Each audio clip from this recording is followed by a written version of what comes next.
তুমি কে? ছেড়ে দাও আমাকে, ছেড়ে দাও, আমার কিছু করো না, আমি কিছু করিনি, আমাকে ছেড়ে দাও, আমি চলে যাই, আমার কোনো ক্ষতি করো না। এই দাঁড়া, তুই ভয় পাস না, আমি তোর কোনো ক্ষতি করব না।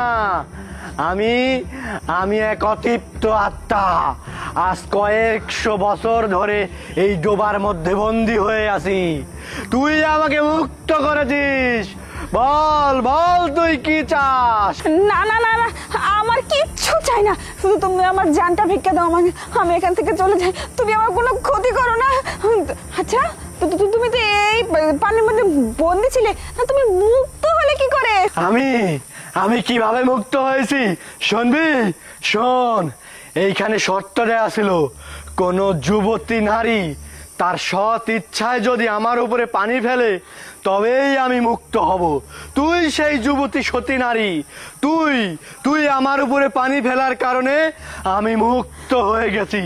সেই জন্য তোকে আমি কিছু দিতে চাই, বল বল তুই কি চাস? ও আচ্ছা আচ্ছা, বুঝতে পারছি।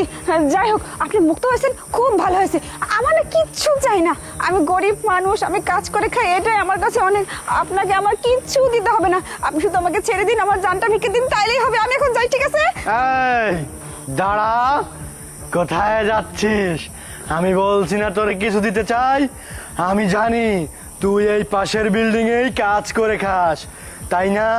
আমি দেখছি তোর অনেক কষ্ট, তোর বাড়িতে বৃদ্ধ বাবা মা, তোর বিয়ের বয়স হয়েছে, তোর বিয়ে হচ্ছে না, তাই আমি তোকে এমন কিছু দিতে চাই যেটা দিয়ে তোর সারা জীবন তুই পার করে দিতে পারিস সুখে শান্তিতে। বল বল তুই কি চাস? টাকা পয়সা, ধন দৌলত, হীরা মানিক মুক্তা, বল তোর কি চাই? না না না, আমার এসব কিচ্ছু লাগবে না। দেখুন, আমি যেমন আছি অনেক ভালো আছি, সুখে শান্তিতে আছি। আপনি যদি আমাকে এত ধন দৌলত ছয় সম্পত্তি দিয়ে দেন না, তাহলে এগুলো লোভ আমি সামলাতে পারবো না।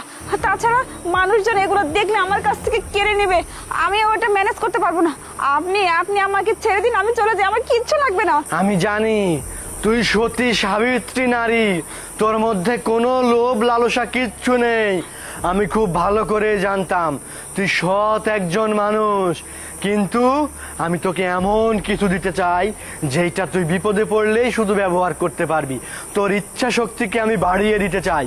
শোন, তোর মধ্যে আমি এক অলৌকিক শক্তি দিয়ে দিচ্ছি, যেইটা দিয়ে তুই যেইটা মন থেকে স্পর্শ করবি সেটাই